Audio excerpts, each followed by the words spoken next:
Hi friends, வணக்கம். நீங்கள் இப்படி ஒரு ஹில்ஸ் பார்த்துருக்குறீங்களா? அதாவது எறும்புகள் எங்கே வாழைன்னா அது தன்னுடைய உணவுப் பொருட்களை சேகரித்து வைக்கக்கூடிய பரோஸ் அமைத்து அதில் வாழக்கூடியவை. இங்கே பாருங்கள், இவ்வளோ பெரிய பரோ இந்த எறும்புகள் கட்டியிருக்கு.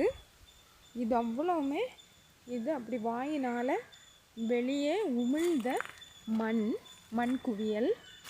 இதுக்கு உள்ளால் இந்த எறும்புகள் வாழுகிறது. இதை காட்டு எறும்பு அப்படின்னு சொல்லுவோம். இந்த காட்டு எறும்பு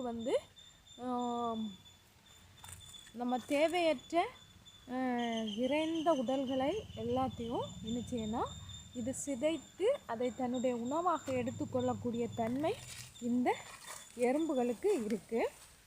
இந்த எறும்புகளை துப்புரவாளர்கள் அப்படின்னும் சொல்லுவாங்க.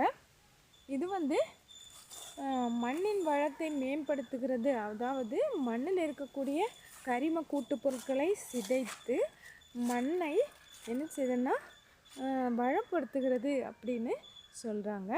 இது ஒரு சின்ன ஒரு மரத்தை சுற்றி இந்த பரோ அமைச்சு இந்த காலனிஸ் முழுவதும் இதில் வியாபித்திருக்கு. பாருங்கள், பார்த்தீங்களா? தேங்க்ஸ்.